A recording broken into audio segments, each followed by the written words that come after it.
I went to my second home with a property management company to prepare it for rental and found my sister and her 3 kids living there.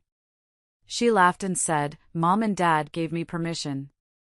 If you don't like it, why don't you call the police?" When I said, "Then I will," she started to panic. Hello everyone. Thank you for being here with me today. Before I begin my story, I'd love to know which city you're joining us from. Please feel free to share in the comments. Now, let me take you into this story. The elevator ride up to the penthouse floor always felt like a decompression chamber to me. Usually, as the numbers climbed higher, leaving the humid, chaotic streets of Miami Beach far below, I would feel the knot in my shoulders loosen. I would close my eyes and visualize the space awaiting me, the pristine white marble floors that cooled your feet instantly, the scent of sea salt and expensive sandalwood from the diffusers, and the absolute, church-like silence of a space designed solely for peace. But today, the knot in my shoulders wasn't loosening. It was tightening into a painful spasm right at the base of my neck. Standing next to me in the private elevator was Mark, the senior property manager from the luxury agency I had hired. He was checking his watch, vibrating with that nervous energy of someone who wants a deal to close perfectly. And behind us stood Dr. Reynolds and his wife, Clara. They were the kind of tenants every landlord dreams of. He was a neurosurgeon on a fellowship, she was an art historian. They were quiet, wealthy, and had specifically requested a minimalist, high-end environment because dust and clutter triggered Clara's allergies. I had sold them on this apartment as if it were the crown jewel of South Florida. I told them about the custom Italian leather sofa that had taken 6 months to ship from Milan. I bragged about the rare, first-edition art books arranged by color on the floating shelves. I described it not as an apartment, but as a sanctuary. "You're going to love the natural light in the afternoon," I said, forcing a bright smile as the elevator chimed, signaling our arrival. "The soundproofing is state-of-the-art. Once you're inside, the world just disappears." The heavy steel doors slid open. The first thing that hit us wasn't the light. It was the smell. It was a thick, humid wall of odor that physically assaulted us before we even stepped into the hallway. It smelled like a mixture of stale frying oil, wet dog, dirty laundry that had been sitting in a hamper for weeks, and something sharp and acrid, like a dirty diaper. I stopped dead in my tracks. My hand hovered over the biometric scanner of the front door. Is that coming from your unit?" Dr. Reynolds asked, his voice muffled as he instinctively brought a handkerchief to his nose. "It can't be," Mark said quickly, though his face had gone pale. "The cleaning crew was scheduled for yesterday.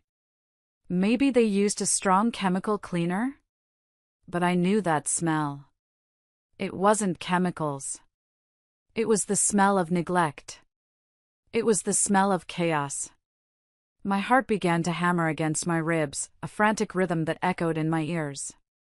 I pressed my thumb against the scanner. Usually, it would beep a cheerful green and unlock with a soft click. Today, the light flashed red. Access denied. I frowned and tried again. Red.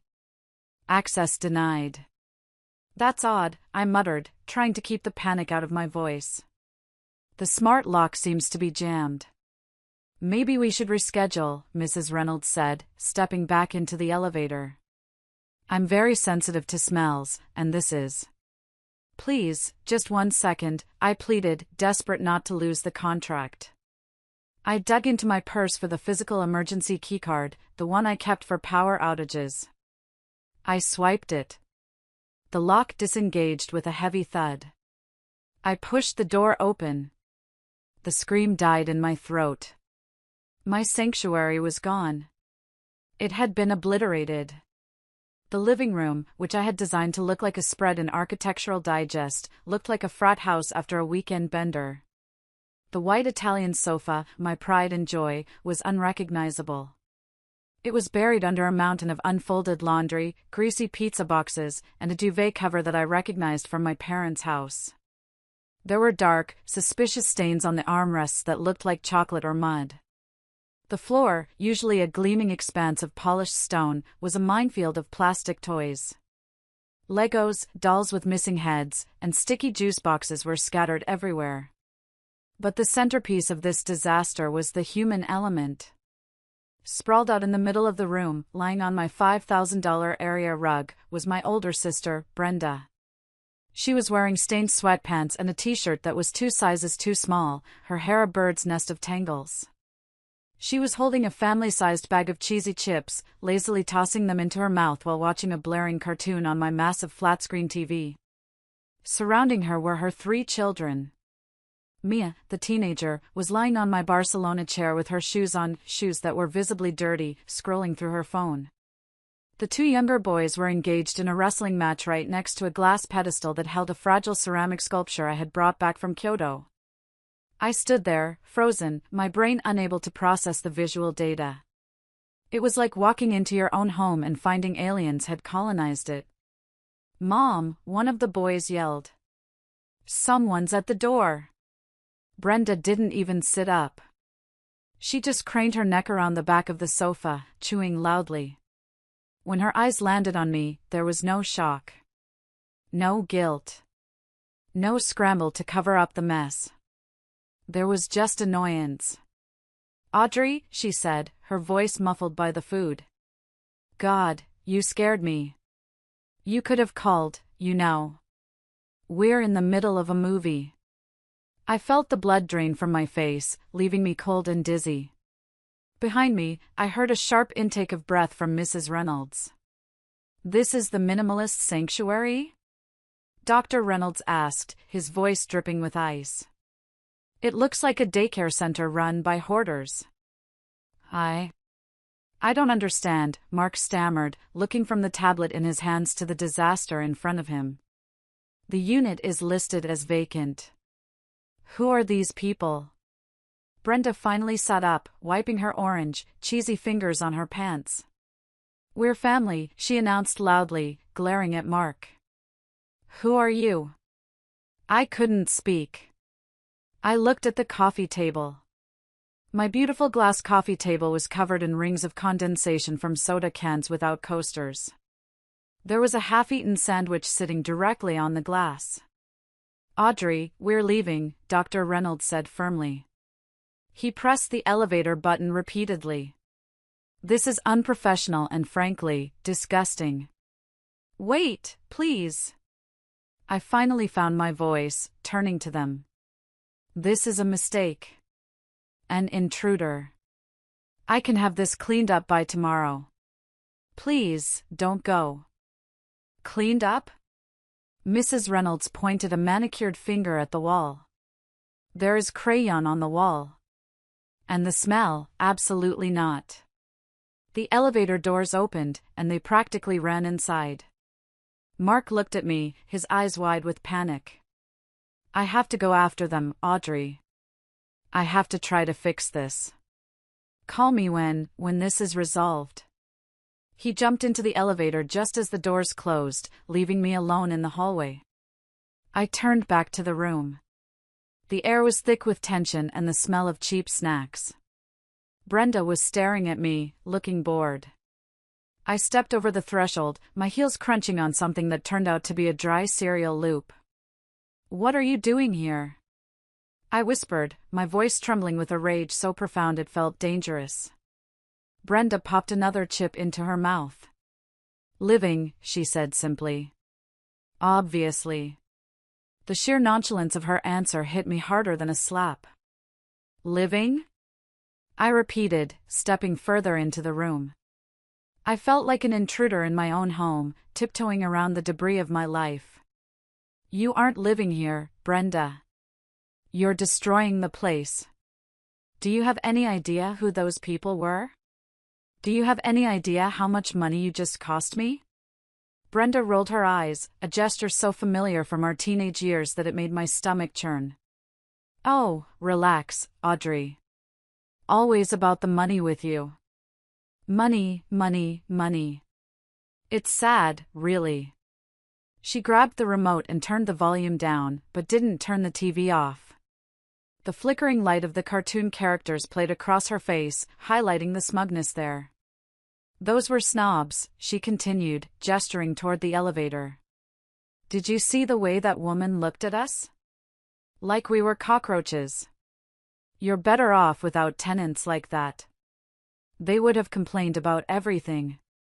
They were going to pay $6,000 a month. I screamed. The sound of my own voice startled me. I never screamed. I was the cool, collected professional.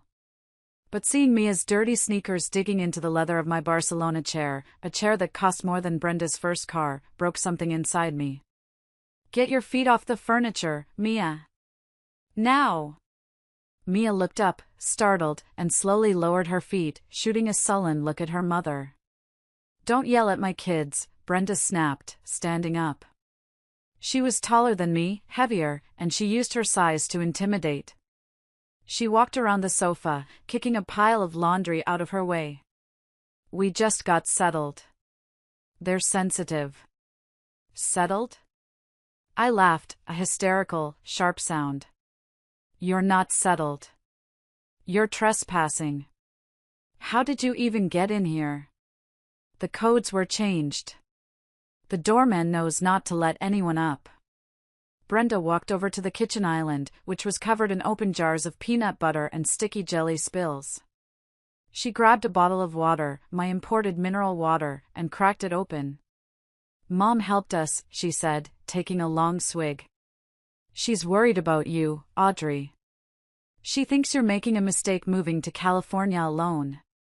She thinks you're abandoning the family. So the solution to her worry is to help you break into my apartment? It's not breaking in if you have a key, Brenda smirked. She reached into her pocket and pulled out a key. It was the silver emergency key with the red tag. The one I kept hidden in a locked pouch in my purse. My breath caught in my throat. You went through my purse? Mom did, Brenda corrected. When you were at the house 2 weeks ago. You left your bag on the table when you went to the bathroom. Mom said it was divine intervention. She saw the key and knew it was a sign. A sign? I felt dizzy. It's theft, Brenda. It's larceny. It's family. Brenda slammed the water bottle down on the granite counter. God, listen to yourself. You have this massive, empty palace, and your own sister was about to be homeless. Mom and Dad agreed that this was the only solution. You weren't using it. I needed it. It's simple math. It's not math. It's my property. I was shaking now. I have a mortgage to pay. I have overhead for the new business. I cannot support you and your 3 kids and your destruction. Look at this place. It smells like a landfill. We'll clean it up, Brenda waved a hand dismissively. Once we get unpacked. We've only been here a day. We're still adjusting. Unpacked? I looked around and noticed for the first time that there were cardboard boxes stacked in the corner. Not just overnight bags. Moving boxes. You moved everything in? You actually think you're staying? Mom said we could stay as long as we needed, Brenda said, crossing her arms over her chest. She said you wouldn't mind once you saw how happy the kids were. Look at them, Audrey. They finally have space to run around. Mia loves the view. Are you really going to be the monster that kicks her nieces and nephews out onto the street? She was using the children as human shields. It was her classic move. Weaponize the kids, weaponize the guilt, and hide behind the approval of our parents. I am not kicking you onto the street, I said, trying to steady my voice. I am telling you to go back to wherever you were living. Or go to Mom and Dad's house. But you cannot stay here. We can't go to Mom's, Brenda said, her voice dropping to a whisper, trying to sound pathetic. Her house is too small. The boys fight. It's too stressful for Dad's heart. And my old apartment, well, the landlord was a jerk. He evicted us for no reason. For no reason? I challenged. Or was it because you didn't pay rent and trashed the place, just like you're doing here? Brenda's face hardened. The pathetic act vanished. You think you're so much better than me, don't you? Just because you have money. You think you can judge me. I am judging your actions, Brenda. You broke into my home. You stole from me. You are currently destroying my assets. I want you out. Now. Pack your boxes. I'll give you 1 hour. Brenda laughed. It was a cold, ugly sound. She took a step closer to me, invading my personal space. I could smell the stale onion on her breath. No, she said. Excuse me? I said no. We're not leaving. This is perfect for us. The school district is great. The building has a pool. Mom gave me permission. Dad gave me permission. It's 2 against 1, Audrey. Majority rules in this family. This isn't a democracy. I yelled. I own the deed. Then do something about it, Brenda hissed, leaning in until her nose was inches from mine. But be careful. If you throw us out, Mom will never forgive you. Dad will never speak to you again. You'll be the villain in the family story forever. The rich, heartless bitch who chose money over blood. She paused, a cruel smile playing on her lips. So, if you don't like it, Audrey, why don't you call the police? Go ahead. Call them. Have your own sister arrested in front of her kids. Do it. If you have the guts. She stared at me, her eyes challenging, mocking. She was betting everything on my history of submission. She was betting on the fact that I had spent 30 years trying to please our parents, trying to be the good girl. She knew I would die of shame before I let a police car pull up to the building. But as I looked at her, at the smug entitlement, at the grease stain on her shirt, at the ruin of the life I had built brick by brick, something shifted. The shame didn't come. Instead, a cold, hard clarity washed over me. You really think I won't? I asked quietly. I know you won't, she sneered. I reached into my purse and pulled out my phone. My hand wasn't shaking anymore. Watch me, I whispered. I unlocked the screen. Brenda's smile faltered for a fraction of a second, but she didn't move. She thought it was a bluff. I tapped the keypad. 9. 1. 1. To understand why my finger hovered over that green call button and why it felt like I was holding a detonator to my entire life, you have to understand the architecture of my family. In the blueprint of our family, Brenda was the main structure, the grand facade. I was merely the scaffolding, necessary for support, but meant to be taken down and hidden away once the real building was admired. Growing up in the suburbs of Fort Lauderdale, the dynamic was established before I could even walk. Brenda, 7 years older, was the golden child. She was loud, charismatic, and demanding. She took up all the oxygen in the room. If Brenda had a scraped knee, it was a medical emergency. If Brenda wanted ice cream, we all went to Dairy Queen. I was the quiet one. The easy one. I learned very quickly that the best way to survive was to require nothing. My parents, Robert and Barbara, were constantly exhausted by Brenda's drama, her grades, her boyfriends, her temper tantrums. They had no energy left for me. So I became self-sufficient. I made my own lunches. I did my own homework. I signed my own permission slips. I convinced myself that this was a virtue. I told myself, I am the good daughter. I am the one who doesn't cause trouble. I thought that if I was perfect enough, quiet enough, successful enough, they would eventually notice me. I thought I was earning love points that I could cash in later. But the most painful memory, the one that played on a loop in my nightmares, happened when I was 12 years old. It was the night of the spring piano recital. Music was my escape. While Brenda was out cheerleading and sneaking boys into her room, I was at the piano. The keys were black and white, logical and fair. If you practiced, you got better. It was the only place in my life where effort directly equaled result. I had been chosen to play the closing solo, Chopin's Nocturne in E-flat major. It was a melancholic, beautiful piece that I had practiced until my fingers ached. For weeks, I reminded my parents. The recital is on the 14th, 7 p.m. Please don't be late. We'll be there, honey, Mom had promised, distractedly stirring a pot of spaghetti while listening to Brenda complain about a pimple. We wouldn't miss it.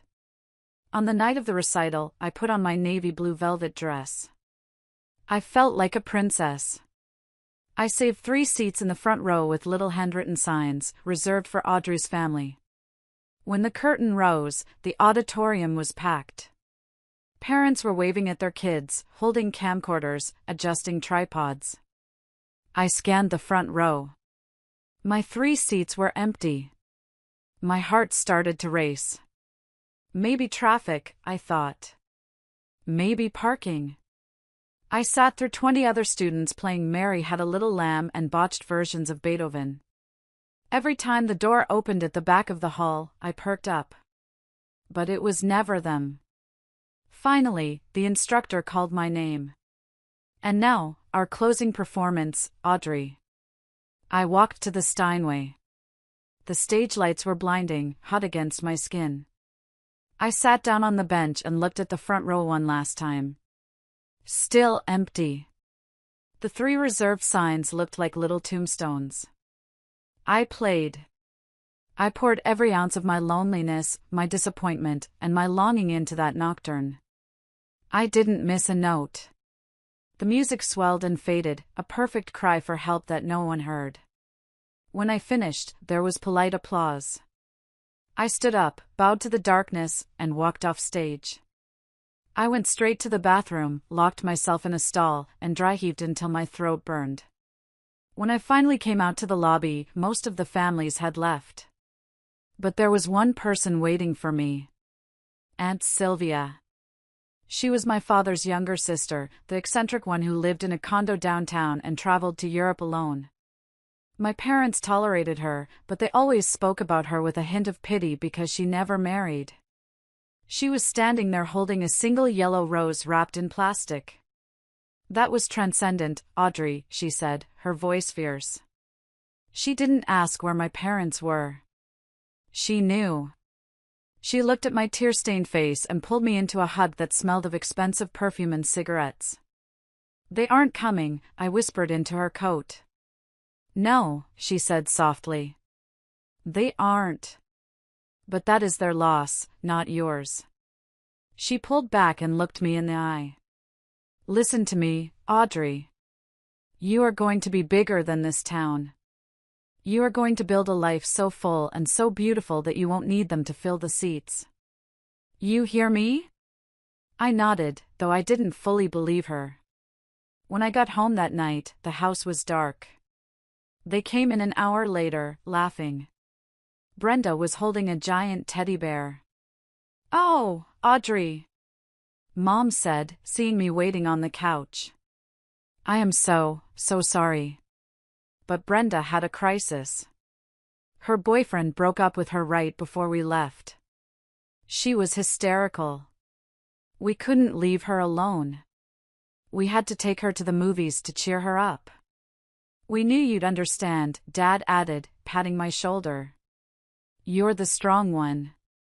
The strong one. That was the consolation prize. Brenda got the attention, the love, the time. I got to be strong. Standing in my trashed penthouse 20 years later, staring at Brenda, I realized nothing had changed.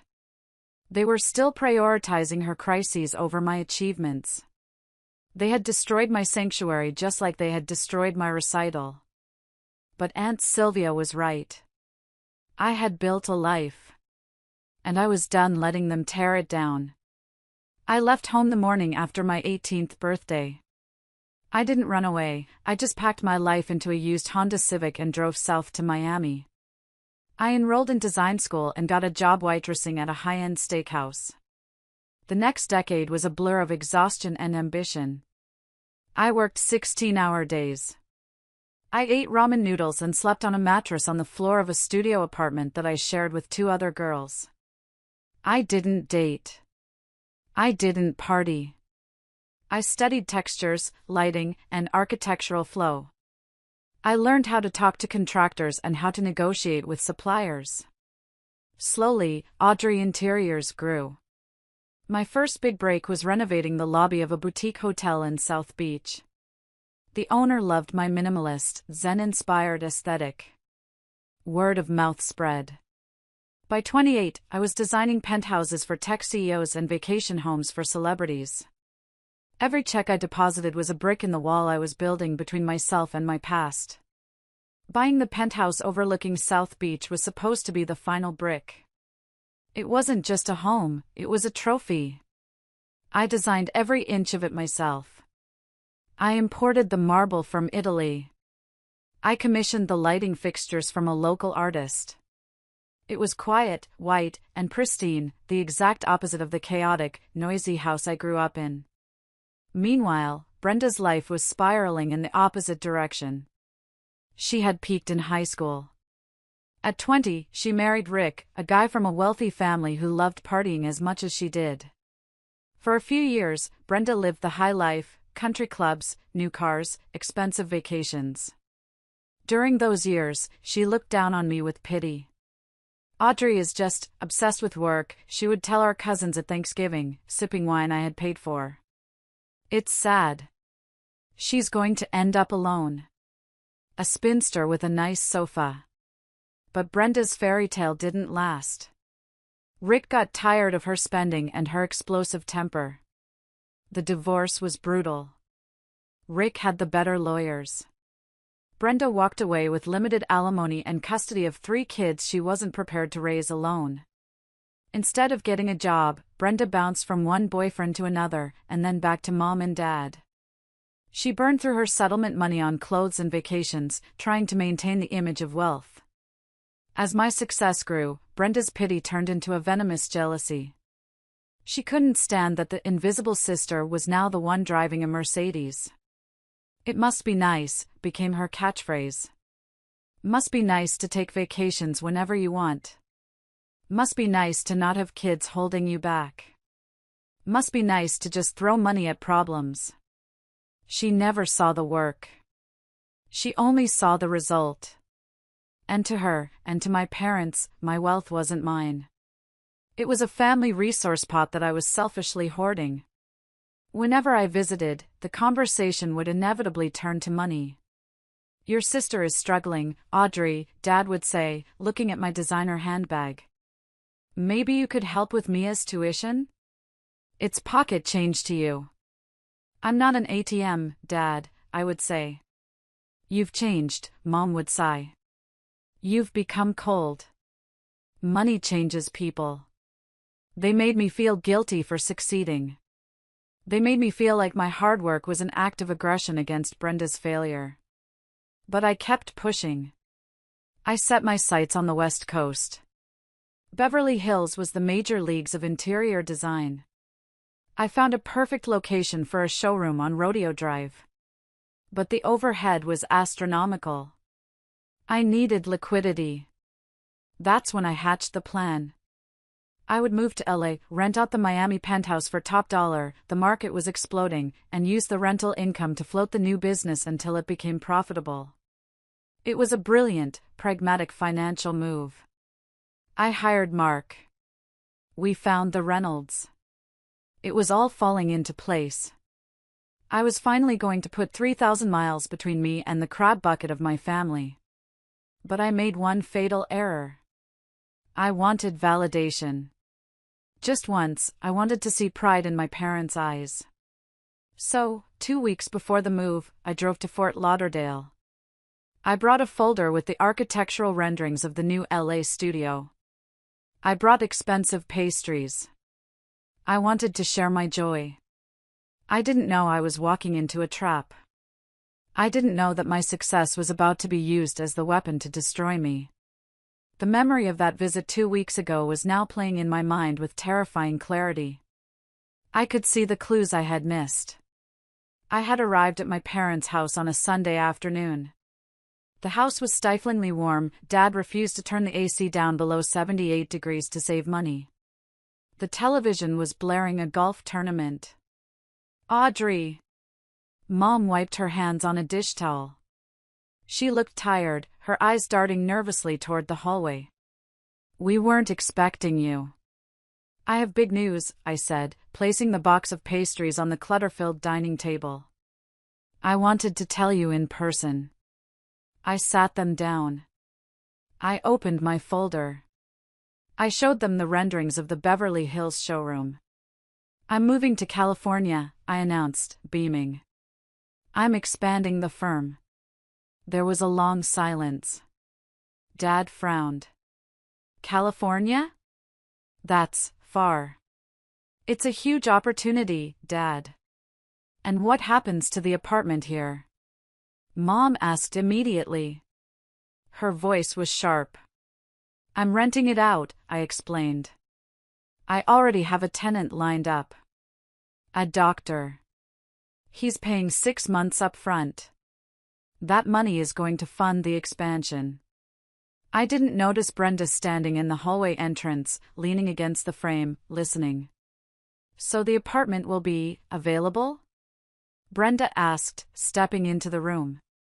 She was wearing pajamas, looking disheveled. No, Brenda, I said, my patience already thinning. It will be rented. To a paying tenant. Brenda looked at Mom. A silent look passed between them. It was a look of calculation.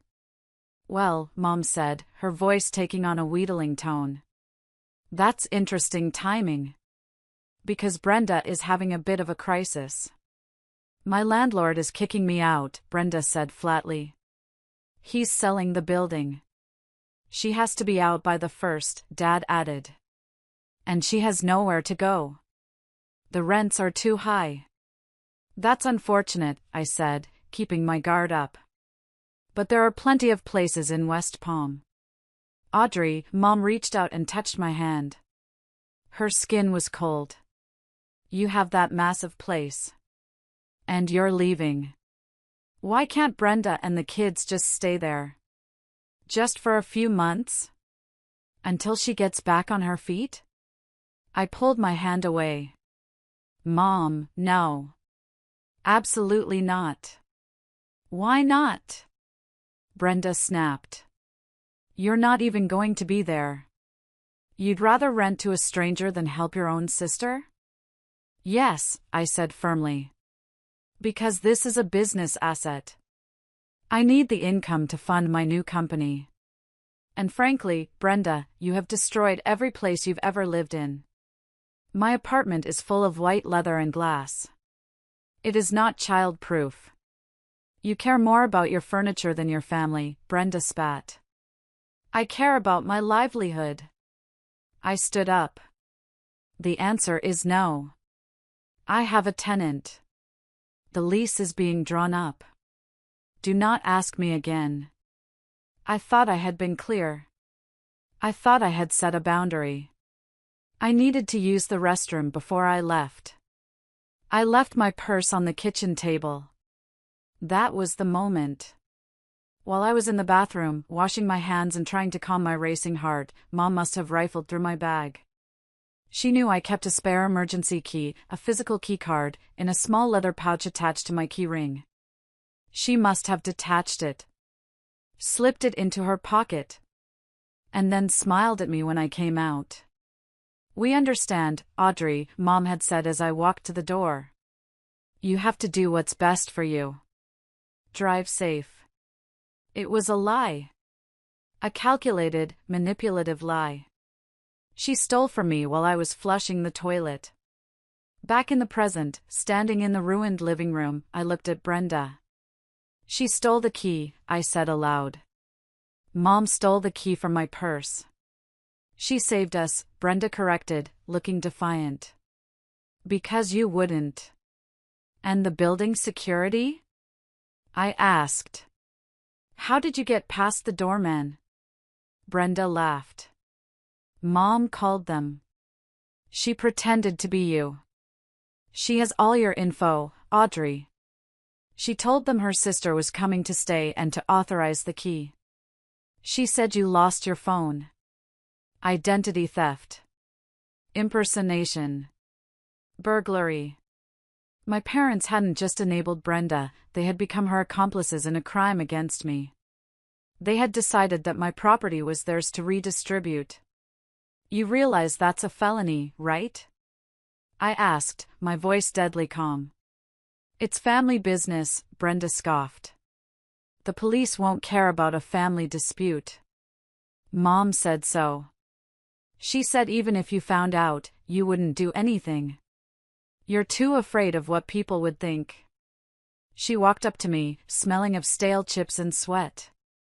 So go ahead, Audrey. Prove us right. Walk away. Let us stay. Or, call the police. Call them and throw your own mother under the bus. I dare you. She was so sure of herself. She had spent 30 years watching me fold, watching me apologize for things I didn't do. She thought I was broken. But she was wrong. I wasn't broken. I was done. I looked at the phone in my hand. I looked at the ruin of my sanctuary. And then I looked at the red call button. I didn't feel fear anymore. I felt the cold, hard steel of resolve. Okay, I said. And I pressed the button. The phone rang once. Twice. Brenda stood there, hands on her hips, her smirk frozen in place. She was waiting for me to hang up. She was waiting for the just kidding. 911, what is your emergency? The operator's voice was calm, professional, and jarringly loud in the quiet room. Brenda's eyes went wide. The smirk vanished instantly, replaced by a look of genuine, unfiltered shock. I need to report a break-in and trespassing in progress, I said, my voice steady, loud enough for Brenda to hear every word. Address? The operator asked. The penthouse at 500 Ocean Drive, I recited. I am the legal owner of the property. I have arrived to find intruders inside my home who are refusing to vacate. Are the intruders armed? I looked at Brenda. She was shaking her head frantically, mouthing "Stop it. Stop it right now." No weapons visible, I said. But they are hostile. They have destroyed property. And they are claiming residency fraudulently. We have officers in the area, the operator said. Dispatching them now. Are you in a safe location? I am in the unit with them, I said. I am stepping out into the hallway now. Stay on the line, the operator instructed. I lowered the phone but kept the line open. I looked at Brenda. You actually called them, Brenda whispered. Her face had turned a blotchy red. Are you insane? Mom is going to kill you. Mom isn't here, I said coldly. And frankly, Mom is going to have some explaining to do to the police about how she impersonated me to building security. Hang up! Brenda shrieked. She lunged toward me, her hand reaching for the phone. I stepped back quickly, putting the heavy marble kitchen island between us. If you touch me, Brenda, I will add assault to the list of charges, I warned. My heart was pounding so hard I thought it might crack a rib, but I refused to show it. You can't do this to family, Brenda yelled. The kids were all staring now. Mia had put her phone down. The younger boys looked scared. You're going to have me arrested in front of my children? You chose to break in here in front of your children, I countered. You chose to teach them that theft is okay. This is your lesson, not mine. I have a record, Audrey. Brenda was pleading now, her voice cracking. You know that. If I get arrested again, I violate my probation. Rick will use this to take the kids away. I paused. I knew she had a record, shoplifting charges from a few years ago. But I didn't know she was on probation. Then you should have thought about that before you stole my key, I said. You gambled with your freedom, Brenda. You bet that I was too weak to stand up for myself. You lost. I'm leaving. Brenda scrambled toward the pile of boxes. Okay? I'm leaving. Just call them off. Tell them it was a mistake. It's too late, I said. They're already dispatched. You bitch. She grabbed a glass vase from the counter, an antique Venetian glass piece I had bought in Italy, and hurled it at the floor. Crash. The sound was explosive. Shards of blue glass scattered across the hardwood floor. That, I said, pointing at the shattered remains, is destruction of property. Keep going, Brenda. You're just digging the hole deeper. I hate you, she screamed. I have always hated you. You think you're better than everyone just because you have money. You're nothing. You're a lonely, miserable spinster. And you, I said calmly, are a trespasser. I walked backward toward the door, keeping my eyes on her. I stepped out into the hallway and let the heavy door close, but didn't latch it. I leaned against the wall, my legs finally giving way to the trembling. I slid down the wall until I was crouching on the floor. I put the phone back to my ear. I'm in the hallway, I told the operator. Officers are 2 minutes away, she confirmed. I closed my eyes. I could hear Brenda screaming inside the apartment. She was probably calling Mom. The storm was coming. My parents would descend on me with the fury of a hurricane.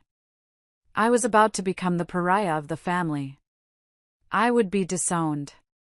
I would be vilified. But for the first time in 30 years, I didn't care. The cord was cut. 2 minutes felt like 2 hours. I sat in the hallway, listening to the muffled sounds of chaos from inside my apartment. I heard Brenda yelling at the kids to pack. I heard things being thrown. Then, the elevator chimed. The doors slid open, and 2 police officers stepped out. One was older, a sergeant with a name tag that read Miller. The other was younger, Officer Davis. They looked serious, their hands resting near their belts. I stood up, smoothing my skirt. I'm Audrey, I said, trying to sound composed despite the fact that I was vibrating with adrenaline. I made the call. Ma'am, Sergeant Miller nodded. You reported a break-in? Yes. My sister and her children broke into my property while I was away. They have destroyed the interior and are refusing to leave. Your sister? Miller raised an eyebrow. So this is a civil dispute? My stomach dropped. This was what I feared. No, I said firmly. She is not a tenant. She has no lease. She has never paid rent. She obtained a key illegally, it was stolen from my purse by our mother, and she used fraudulent means to bypass building security. She is a squatter and a trespasser. I handed him the folder I had been holding, the one with the lease agreement for Dr. Reynolds, and a copy of my property deed that I always kept with me for business meetings. This is the proof of ownership. And this, I showed him the frantic texts on my phone from Brenda that were now coming in, admitting guilt. Call them off, I'll leave, don't do this. Okay, Miller said, handing the documents back. Let's see what's going on. He knocked heavily on the door. Police department. Open up. There was a scuffling sound inside, then silence. Open the door, or we will open it for you, Miller announced. The door clicked and swung open. Brenda stood there. She had tried to compose herself, but she looked manic. Her hair was wild, her face flushed. Officers, she said, putting on a fake, trembling voice. Thank God you're here. My sister, she's having a breakdown. She's kicking me and my babies out on the street. She pointed a shaking finger at me. She's mentally unstable. Officer Davis stepped past her, looking at the destruction in the room. The shattered vase. The food on the floor. The general filth.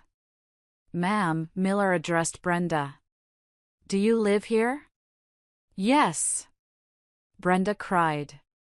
"I've been living here for a while now. This is my home. Can you provide a lease?" Miller asked. "My mother has it." Brenda lied effortlessly. "She handles the paperwork. We have an agreement. A verbal agreement. In Florida, a verbal lease is binding." She had done her homework. Or at least, she thought she had. "Audrey," Brenda turned to me, eyes pleading but hard. Tell them Mom said it was okay. Don't lie to the police." "Mom does not own this property," I said, stepping into the doorway behind the officers. "I do. There is no verbal agreement. You broke in yesterday. The building security logs will prove you used a stolen key fob for the first time 24 hours ago." "Liar!" Brenda screamed. "I've been here for a month. I have squatter's rights." There it was. The magic words. Squatter's rights.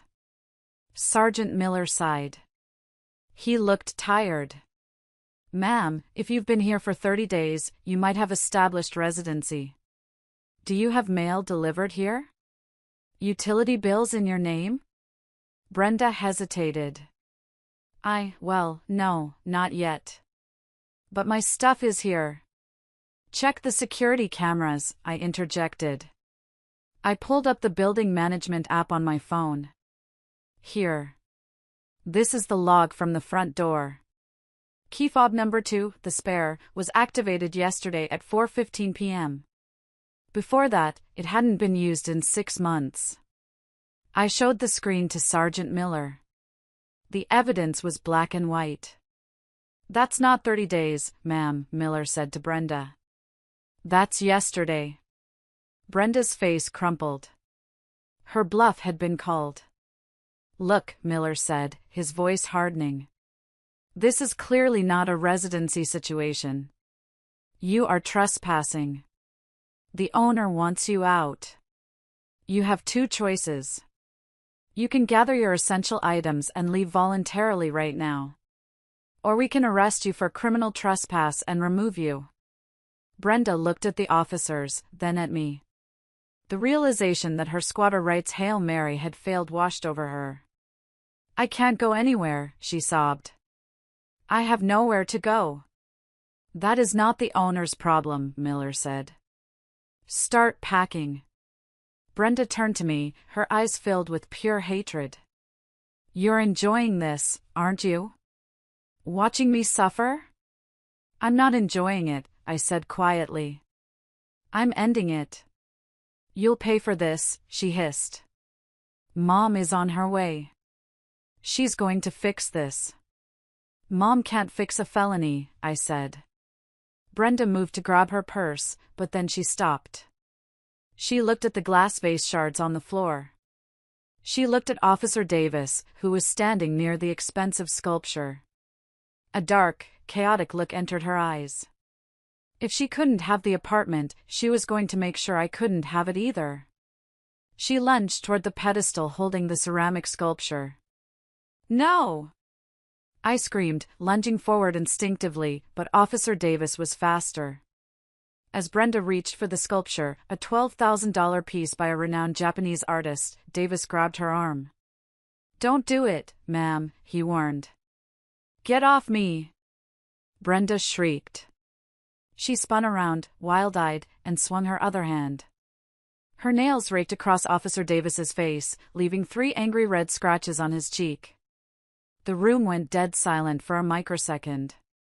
Assaulting a police officer. "That's it," Sergeant Miller barked. "You are under arrest." Before Brenda could process what was happening, Miller had grabbed her other arm. They spun her around and slammed her against the wall, my pristine white wall, which now had a smudge of her makeup on it. "You're hurting me!" Brenda screamed. "Help! Police brutality! Someone filmed this! Mia, film this!" Mia, terrified, held up her phone, her hands shaking uncontrollably. "Stop fighting!" Miller ordered as Brenda kicked and thrashed. She was strong, fueled by adrenaline and rage. She managed to kick over a side table, sending a lamp crashing to the floor. "Let me go! I'm a mother! You can't arrest a mother! You're under arrest for trespassing, destruction of property, and battery on a law enforcement officer," Miller recited, snapping the handcuffs onto her wrists. The metallic click-click was the loudest sound in the world. Brenda slumped against the wall, the fight suddenly draining out of her. She looked at the handcuffs, then at me. Her face was a mask of disbelief. "Audrey," she whispered. "Tell them to stop. Please. I'm your sister." I looked at her. I looked at the scratches on the officer's face.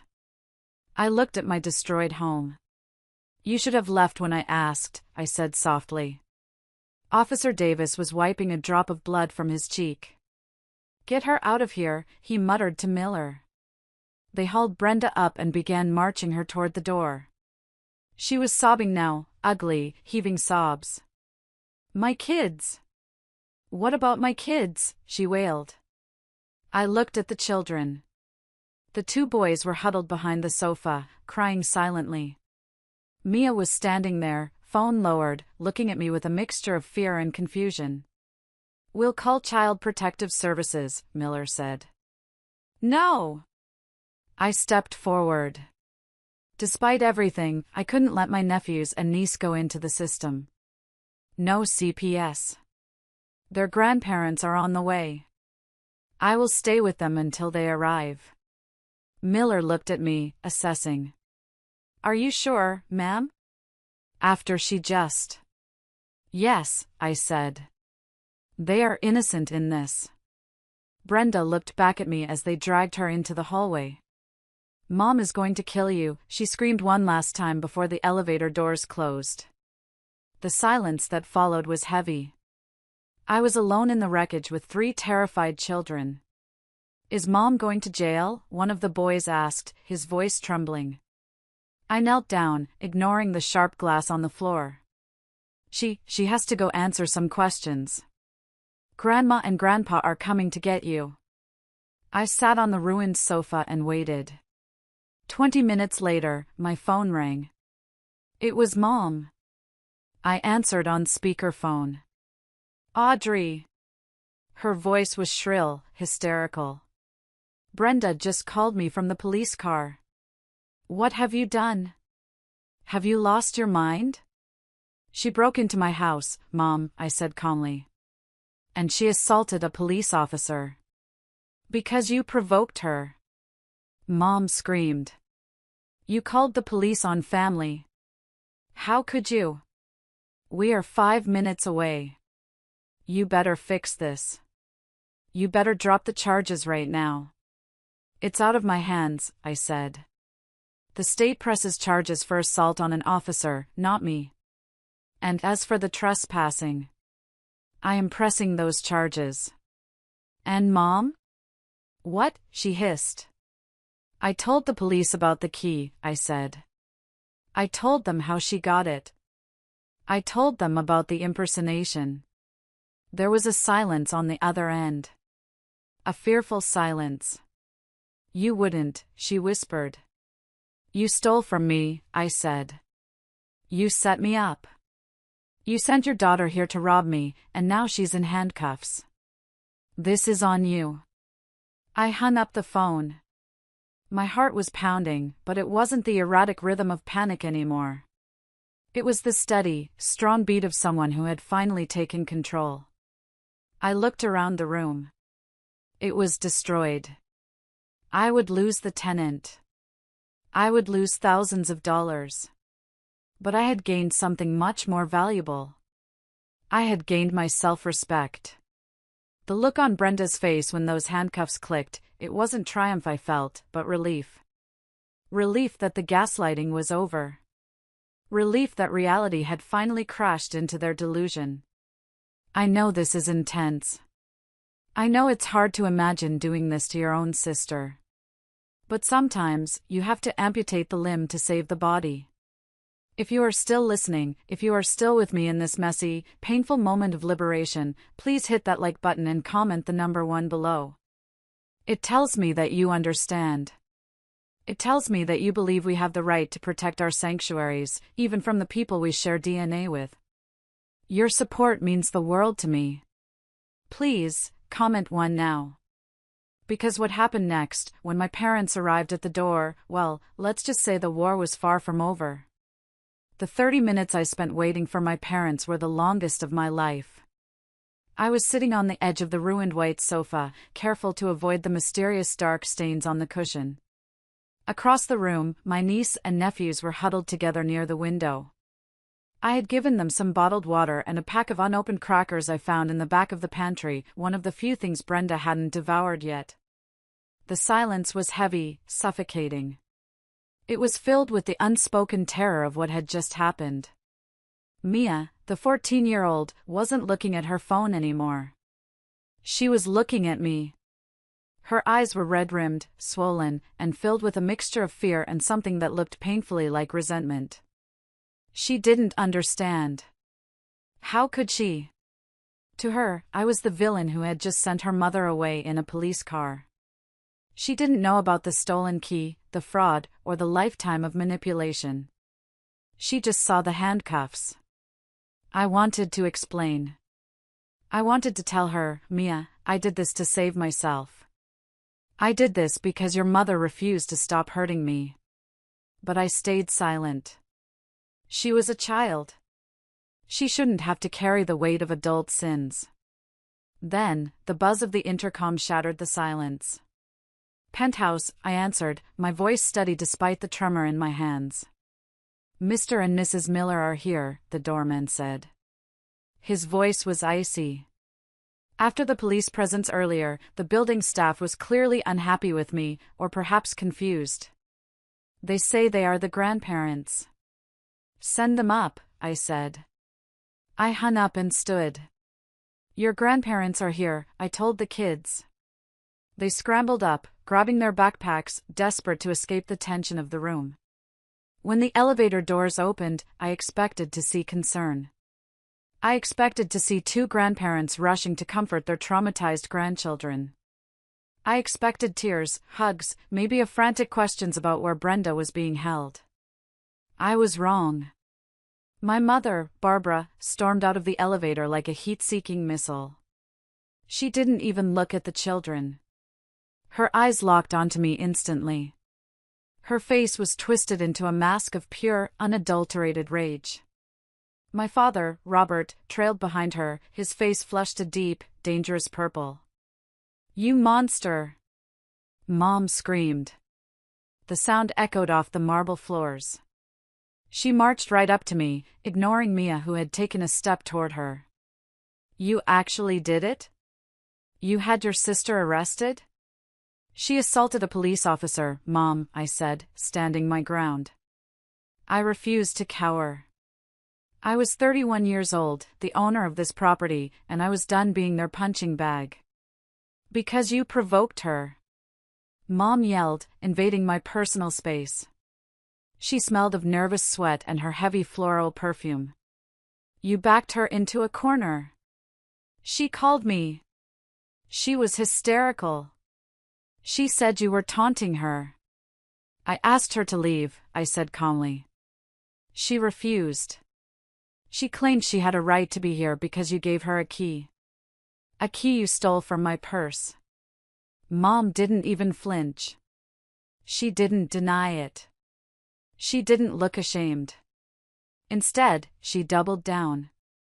I didn't steal it, she spat. I took it. Because I am your mother, and I decide what is best for this family. You are hoarding this place, leaving it empty while your sister was suffering. It was a sin, Audrey. A sin of greed. It's not greed to own property, I said. And it's not generosity to steal it. Shut up, Dad roared. He stepped forward, his hands clenched into fists at his sides.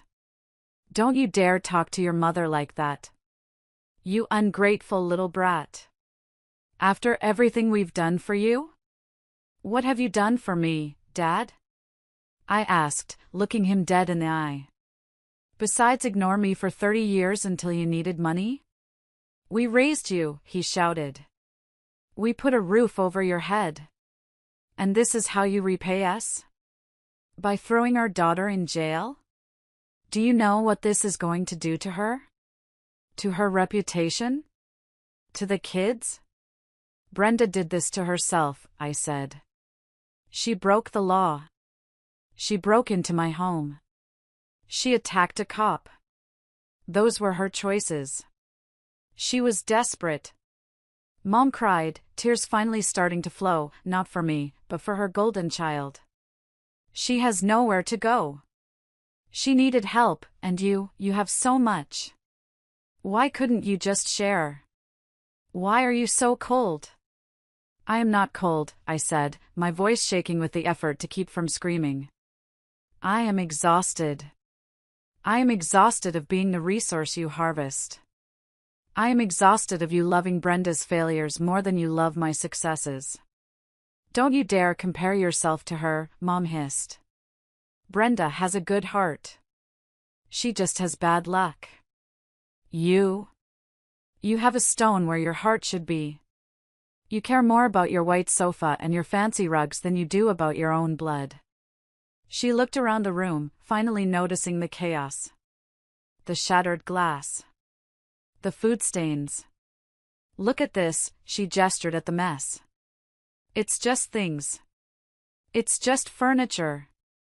It can be replaced. You can't replace family. You're right, I said softly. You can't replace family. But you can choose to leave a toxic one. Dad stepped closer, raising a finger to my face. You listen to me. You are going to go down to that police station right now. You are going to drop the charges. You are going to tell them it was a misunderstanding. And then you are going to pay for Brenda's lawyer. I stared at him. The sheer audacity was breathtaking. No, I said. Excuse me? Dad looked like he hadn't heard me correctly. No. I am pressing charges for trespassing. I gave the police my statement. I gave them the security logs proving the key was stolen. And I am certainly not paying for her lawyer. She can use a public defender. Dad's face turned a shade of red I had never seen before. He raised his hand. For a split second, I thought he was going to hit me. I flinched, my body remembering the discipline of my childhood. But he didn't hit me. He stopped, his hand trembling in the air. Maybe he realized there were cameras. Maybe he realized I wasn't a child anymore. If you do this, he whispered, his voice shaking with menace, you are dead to us. Do you hear me? You are no daughter of mine. I looked at him. I looked at Mom, who was glaring at me with pure hatred. And then I looked at the kids, who were watching their grandparents disown their aunt. I accepted that a long time ago, I said quietly. Now take the children and get out of my house.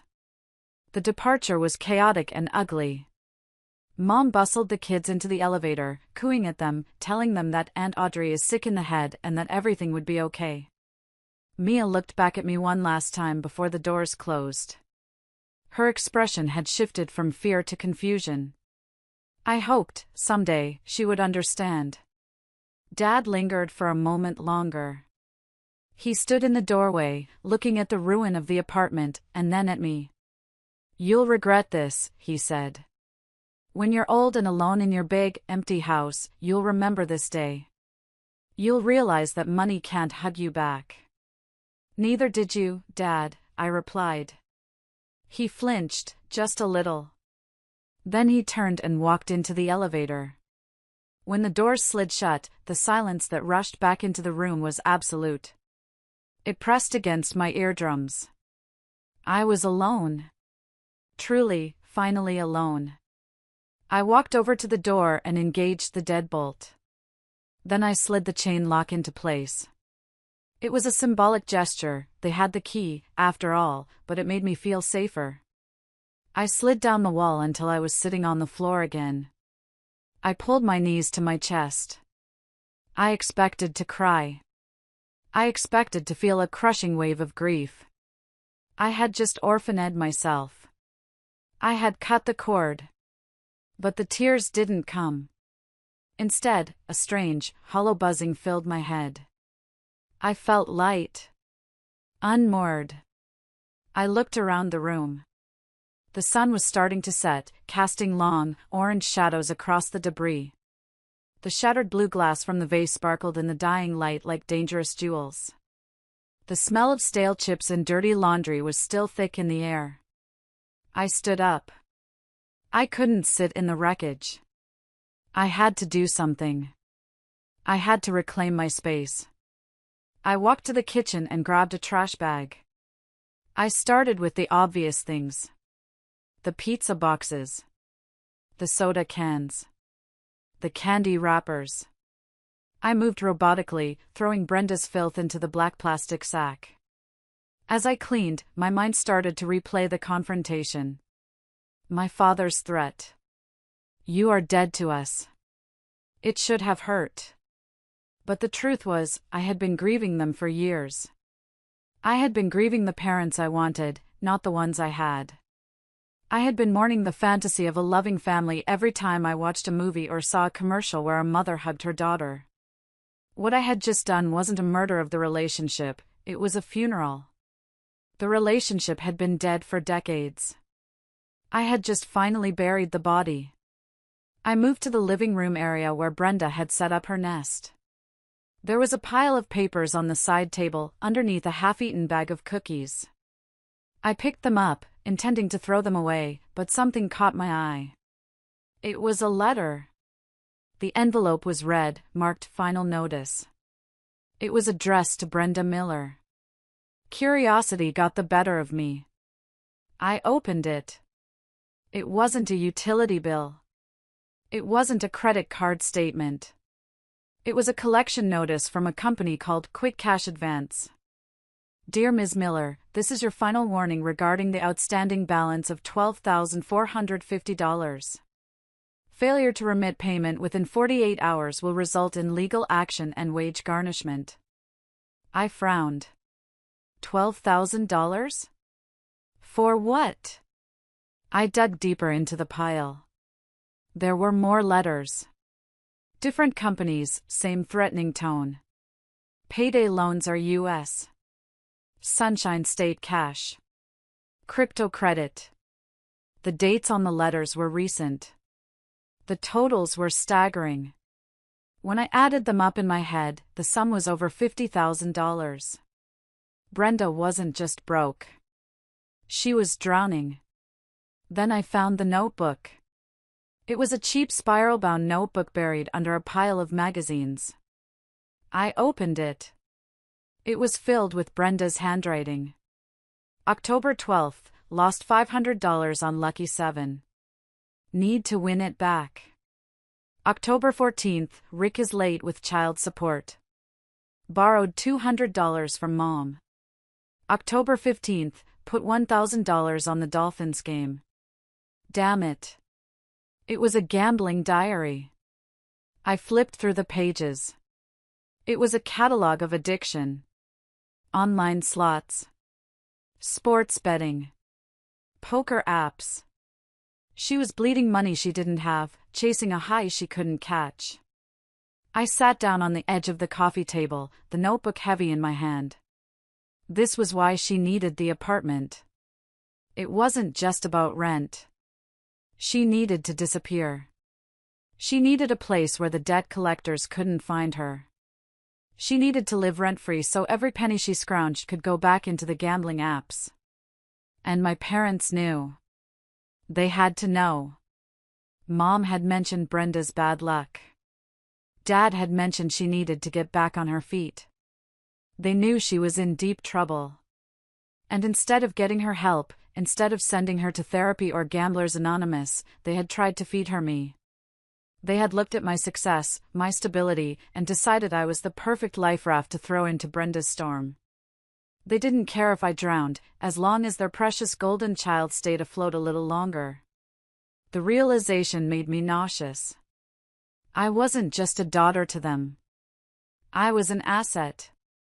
I was an insurance policy they were trying to cash in without my consent. I took a picture of the letters and the notebook with my phone.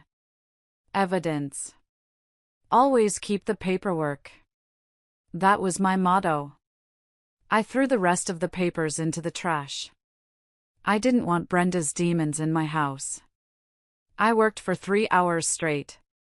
I stripped the sheets off the beds Brenda had used. I scrubbed the crayon off the walls until my knuckles were raw. I threw away the rug that couldn't be saved. By 9 p.m., the apartment was empty of trash, though the smell lingered. I was exhausted, sweaty, and my hands smelled of bleach. I ordered a locksmith to come first thing in the morning to change the entire system, not just the codes. I was going to wipe every trace of them from this place. I walked out onto the balcony. The Miami night air was humid and salty.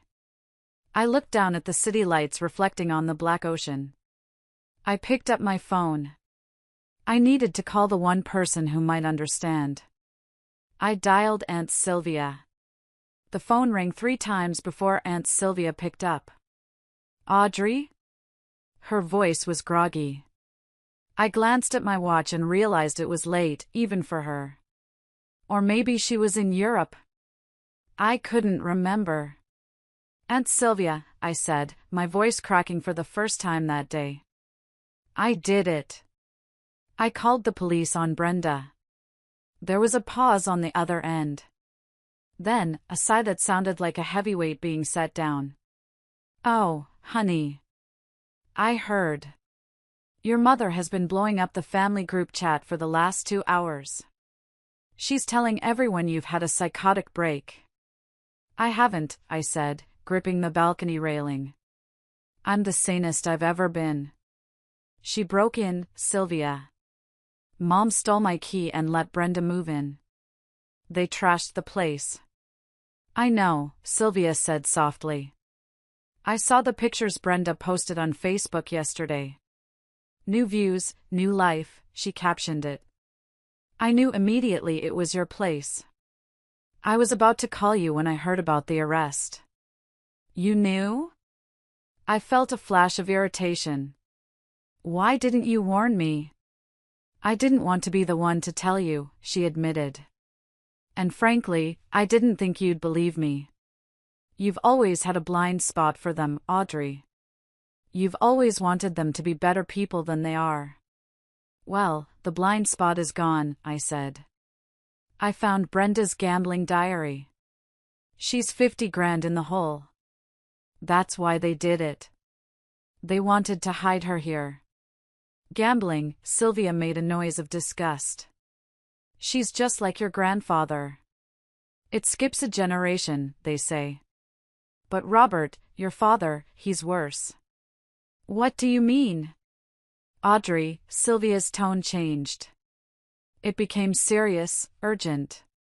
Since you've finally cut the cord, there is something you need to know. Something I promised I wouldn't tell you because I didn't want to destroy the little relationship you had left with them. But now? Now you need to know who you're dealing with. My stomach tightened. What is it? Do you remember when you applied for your first business loan? For the studio in Miami? Yes, I said. I got rejected by 3 banks. They said my debt-to-income ratio was too high. I didn't understand it at the time because I had 0 debt. I thought it was a mistake. Eventually, I found a private lender. It wasn't a mistake, Sylvia said. What do you mean? You had a student loan, Audrey. A $40,000 student loan. That's impossible, I argued. I worked 3 jobs. I paid my tuition in cash. I never took a loan. You didn't, Sylvia said. Your parents did. The world seemed to tilt on its axis. What? When you were 19, Sylvia explained, her voice trembling with suppressed anger, Robert and Barbara took out a Parent Plus loan. But they structured it under your name as a co-signer. They forged your signature, Audrey. I saw the papers years later when I was helping your dad with his taxes. They forged my signature? I couldn't breathe. Yes. And the money didn't go to your tuition. You were paying your own tuition. Where did the money go? I asked, though I already knew the answer. It bought Brenda a car, Sylvia said. A brand new Jeep Cherokee. And the rest went to pay off credit card debt they had racked up buying her clothes and vacations. I slid down the balcony wall, sitting on the cold concrete. They stole my identity? To buy Brenda a car? Yes. And they never paid it back. It went into default. That's why your credit score took a hit back then. When I found out, I threatened to go to the police. Robert begged me not to. He said it would destroy the family. He said it was a misunderstanding. So, I made a deal. What deal?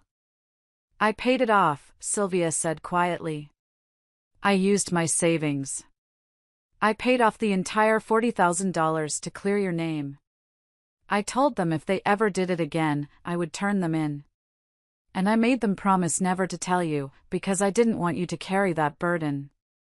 I sat there in the dark, tears finally streaming down my face. Not tears of sadness, but tears of pure, unadulterated shock. My aunt, the woman my parents called selfish and eccentric, had secretly saved my financial future. Meanwhile, my parents, the pillars of the community, had committed a federal crime against their own teenage daughter to spoil their other child. You paid it off? I whispered. Sylvia, that was your retirement money. You were the only investment in this family worth making, Sylvia said firmly. And look at you. You built an empire. I knew you would. I don't know what to say, I choked out. Don't say anything. Just promise me one thing. Anything. Get a lawyer, Sylvia said. A real one. Not a strip mall lawyer. Get a shark. Because now that you've cut them off, they are going to come after you. They feel entitled to your money, Audrey. They think your success belongs to them because they raised you. You need to protect yourself. I will, I promised. I'm going to burn the bridge, Sylvia. I'm going to nuke it. Good, she said. I've been waiting 20 years for you to light the match. I hung up the phone. I sat on the balcony for a long time, listening to the ocean. My parents weren't just toxic. They were criminals. They had been stealing from me since I was 19. Every time they called me ungrateful, every time they guilt-tripped me for not sharing, they were sitting on a secret of a $40,000 theft. The anger that rose in me then was different from the rage I felt earlier. This was colder. This was calculated. I stood up and walked back inside. I picked up my laptop. It was 10 p.m. I wasn't going to sleep. I searched for top litigators Los Angeles. If my family wanted a war over assets, I was going to give them one. And I was going to bring the nuclear codes. The next morning, I didn't feel like a victim. I felt like a CEO preparing for a hostile takeover. I had the locks changed at 8 a.m. I hired a specialized cleaning crew to sanitize the apartment at 9 a.m. By 10 a.m., I was on a video call with Julian Thorne. Julian was a lawyer based in Los Angeles, known as the Barracuda of Beverly Hills. He charged $800 an hour, and looking at his sharp suit and sharper eyes through the screen, I knew he was worth every penny. So, let me get this straight, Julian said, leaning back in his leather chair. Your sister trespassed, your mother committed identity theft regarding the key fob, and now you have evidence of past financial fraud involving a student loan? Yes, I said. And I want to make sure they can never touch me or my assets again. This isn't just a restraining order, Audrey, Julian said, tapping his pen on the desk. This is a fortress we need to build. If your sister has a gambling addiction and your parents are enablers with a history of fraud, they will view your move to California as an abandonment of their bank. They will try to sue you for support. They might even try to claim you promised them the apartment verbally. That's exactly what Brenda tried to tell the police, I said. Right. So we strike first. Julian's eyes gleamed. We file for a permanent order of protection in Florida and domesticate it in California. We send a cease and desist regarding the defamation, your mother's texts and calls to family members. And regarding the student loan fraud, the statute of limitations might have passed for criminal charges, but we can use it. How? Leverage, Julian smiled. We draft a civil complaint outlining the fraud, the forgery, and the theft. We send it to them with a settlement offer, they agree to a lifetime no-contact order and waive any future claims to your estate, or we file the suit and make their crimes public record. We threaten to expose them to their church, their neighbors, their golf buddies. They care about their reputation more than anything, I realized. Exactly. We weaponize their shame. Do it, I said. Draw it up.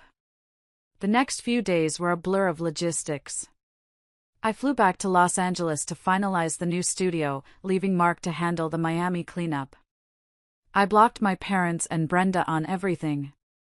Phone, email, social media. But the messages still found ways to get through. Cousins I hadn't spoken to in years sent me DMs, I heard what you did to Brenda. How could you be so heartless? My mother used a neighbor's phone to leave a voicemail, you are destroying this family. God will punish you. I didn't delete the voicemail. I forwarded it to Julian. A week later, the nuclear bomb landed. Julian sent the legal packet via a process server to my parents' house. I wasn't there to see it, but I could imagine the scene. The knock on the door. Dad answering, expecting a neighbor. Being handed a thick envelope stamped Thorne and Associates, attorneys at law. Opening it to find a detailed accounting of their fraud from 12 years ago, attached to a sworn affidavit from Aunt Sylvia. The silence that followed was deafening. The harassing messages from cousins stopped. The voicemails stopped. They knew I had the smoking gun. 3 days later, I received the signed agreement. They had capitulated. They agreed to never contact me again, to stay 500 yards away from me and my properties, and to acknowledge they had no claim to my assets. It was over. I sat in my new, empty office in Beverly Hills, holding the digital copy of the signed document. I should have felt sad. This was the legal document that officially made me an orphan. But all I felt was the cool breeze coming in from the window. I picked up my phone and called Mark in Miami. How's the apartment? I asked. It's pristine, Mark said. The cleaners did miracles. The smell is gone. We replaced the rug. And Audrey? Yes. I showed it to the French couple I told you about. The tech executives? They loved it. They offered 20% over asking price for a 2-year lease. They want to move in next week. Take it, I said. Draft the lease. Consider it done. And Audrey, I'm sorry about your family. Don't be, I said, looking out at the palm trees of Rodeo Drive. It was just a renovation. Sometimes you have to gut the whole interior to build something beautiful. The next 6 months were the most productive of my life. Without the constant emotional drain of my family, without the dread of the next crisis phone call, I had an infinite amount of energy. I poured it all into Audrey Interiors West. My showroom on Rodeo Drive opened with a splash. I designed it to look less like a store and more like an art gallery. Minimalist, serene, expensive. It attracted exactly the right clientele. My first big client was a famous actress who wanted to redesign her Malibu beach house. She was tired of the cluttered boho look and wanted peace. "I want to walk in and feel like I'm in a cloud," she told me. "I know exactly how to do that," I promised. I worked tirelessly. I was on site every day, managing contractors, sourcing materials. I was obsessed with the details. But this time, the obsession wasn't a trauma response, it was passion. I wasn't trying to prove myself to my parents. I was expressing myself. The project was featured in Vogue Living. The headline read, "The Queen of Calm: How Audrey Miller is Redefining West Coast Minimalism." When the magazine came out, I bought a copy. I sat in a cafe on Sunset Boulevard, drinking an overpriced latte, and looked at my name in glossy print. In the old days, my first instinct would have been to mail a copy to my parents. To say, Look, I did it. Do you love me now?" No, I just smiled and closed the magazine. I didn't need to send it to them. I knew they would never see it. They didn't read Vogue Living. They were too busy drowning in the mess they had created. I was making friends, too. Real friends. Not people who wanted something from me, but people who were driven and creative like I was. There was Elena, a lighting designer from Brazil. And David, a landscape architect. We started having weekly dinners. We talked about art, about business, about life. One night, over wine, the topic of family came up. "My mom drives me crazy," Elena laughed. "She calls me 3 times a day." "I haven't spoken to my parents in 6 months," I said. The table went quiet. They looked at me, waiting for the sadness, the excuse. "It was the best decision I ever made," I added, taking a sip of Pinot Noir. David raised his glass. "To chosen family," he said. To chosen family, we clinked glasses. That night, I went home to my rented condo in the hills. I was waiting to buy until the business stabilized, and felt a profound sense of peace. My phone was silent. No emergency texts. No guilt trips. I was free. But the universe has a way of balancing the scales. While I was rising, the house of cards in Florida was collapsing. News travels, even when you block the sources. Aunt Sylvia was my conduit, my spy behind enemy lines. We spoke once a month. "It's bad, Audrey," she told me during one of our calls. "Worse than I thought." "Tell me," I said. I was sitting in my office, sketching a custom shelving unit. I felt detached, like I was hearing about characters in a book I used to read. "Brenda's arrest was the domino," Sylvia explained. Because she was arrested for a felony, assault on a police officer, the state didn't go easy on her. She took a plea deal to avoid jail time, but she got 3 years of strict probation and 500 hours of community service. And a criminal record. And the kids? That's the kicker, Sylvia sighed. Rick, her ex-husband, found out immediately. He went to family court. He argued that Brenda was unstable, homeless, and a criminal. He showed the judge the police report from your apartment. The gambling debt came out in court, too. And? He got full custody. Brenda only gets supervised visits once a month. I closed my eyes. I felt a pang of sympathy for the kids. But I also knew they were better off with Rick. Rick was an elitist jerk, but he was stable. He had a house. He had a job. He didn't gamble their grocery money. Brenda had a breakdown in the courtroom, Sylvia continued. Screaming that it was all your fault. That you stole her children. Of course she did, I said. Personal responsibility isn't in her vocabulary. But it gets worse for Robert and Barbara. How? To pay for Brenda's defense attorney, because they refused to use a public defender, they wanted a real lawyer to fight the big bad Audrey, they refinanced their house. They took out a second mortgage. A predatory one. Oh no, I whispered. And then the gambling debts came calling. The loan sharks Brenda owed? They started showing up at your parents' house. Robert got scared. He cashed out his 401k to pay them off. All of it. They liquidated their retirement? Everything. They are broke, Audrey. They are living on Social Security. And now, with the high interest rates on the mortgage, they're going to lose the house. The bank has already sent a pre-foreclosure notice. I stared at the wall.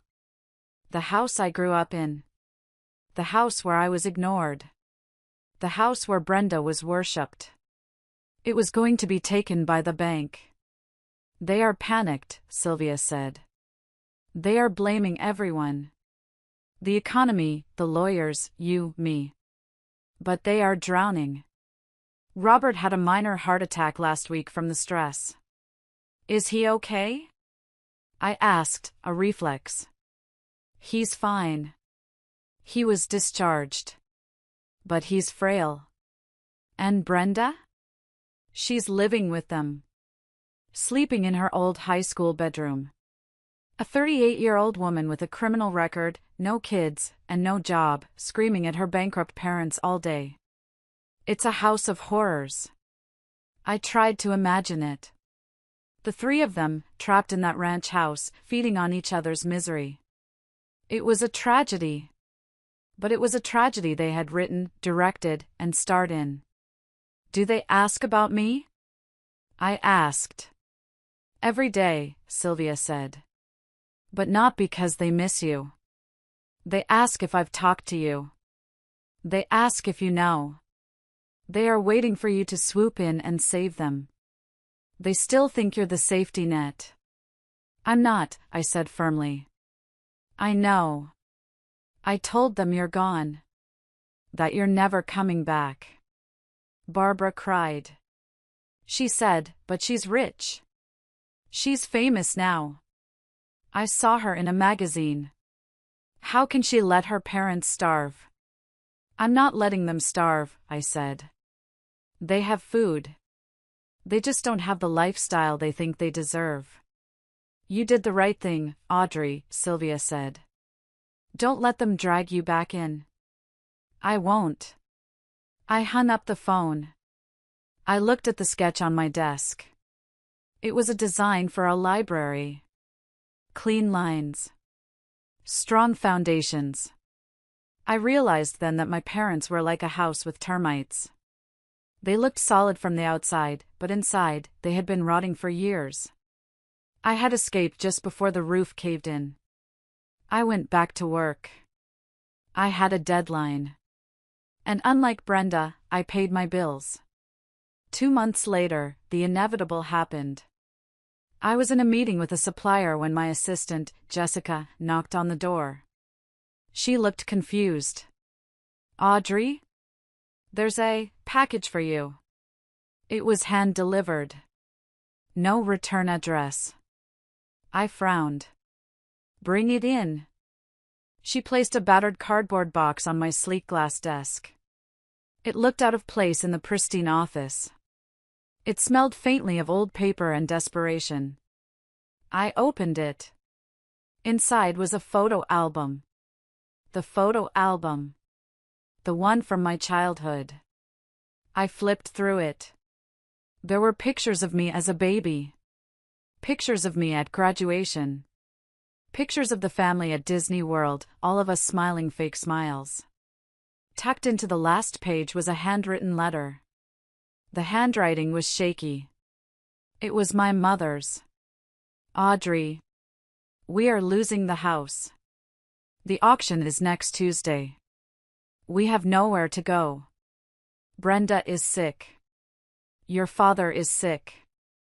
We are sleeping on mattresses on the floor because we sold the furniture. We know we made mistakes. We are sorry. We were wrong about everything. You were the special one all along. We see that now. Please. We are begging you. We don't need much. Just enough to stop the foreclosure. $50,000. It is nothing to you. It is life or death for us. If you don't help, we will be homeless. Do you want that on your conscience? Love. Mom and Dad. I stared at the letter. You were the special one all along. It was the sentence I had waited 30 years to hear. The validation. The apology. But as I read it again, I saw it for what it was. It wasn't an apology. It was a transaction.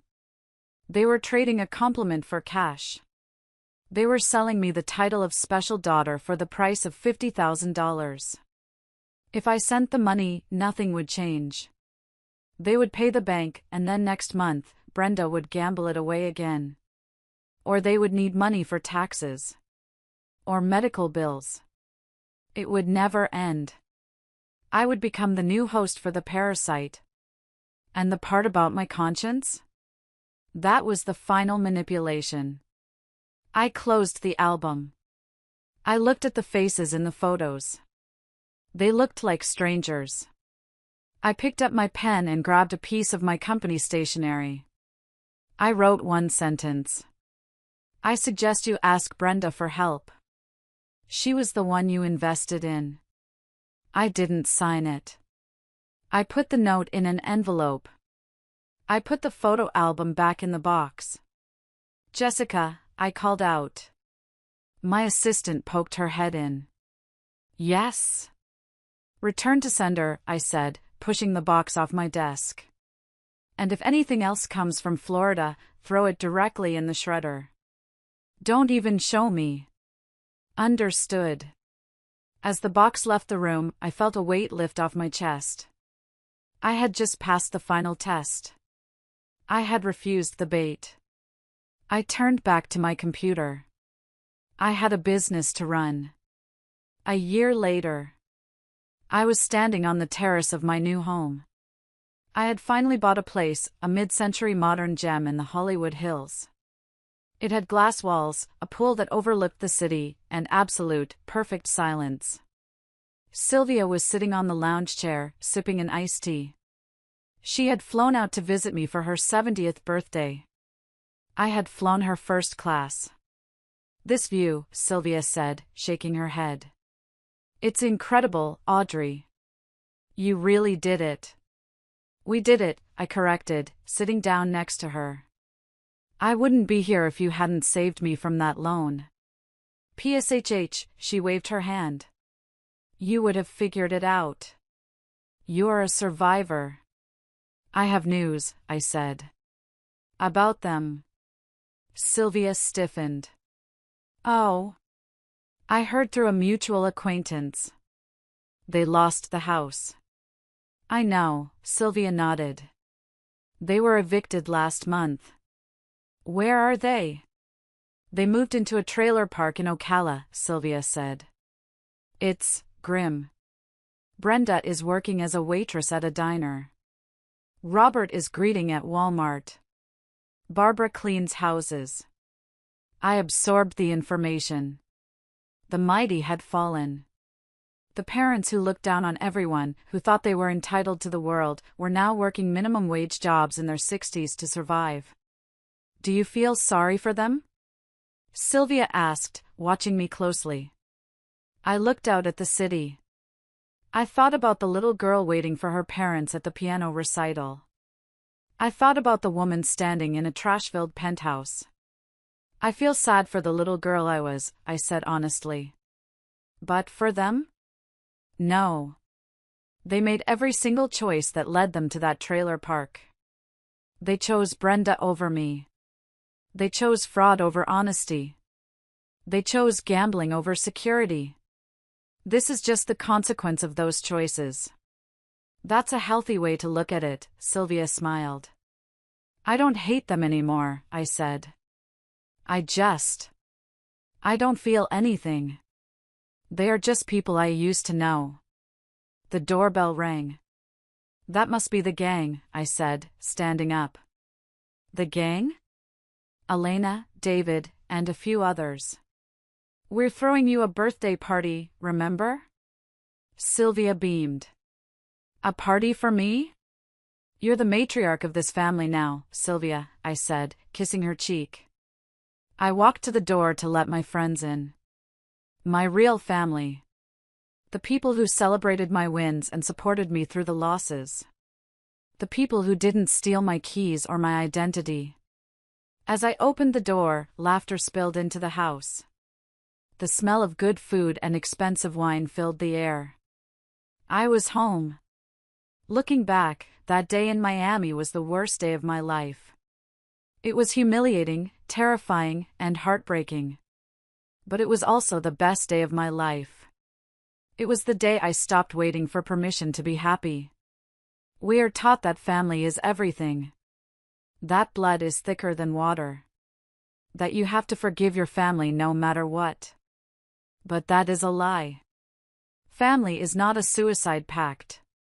You are not obligated to set yourself on fire to keep others warm, even if those others are your parents.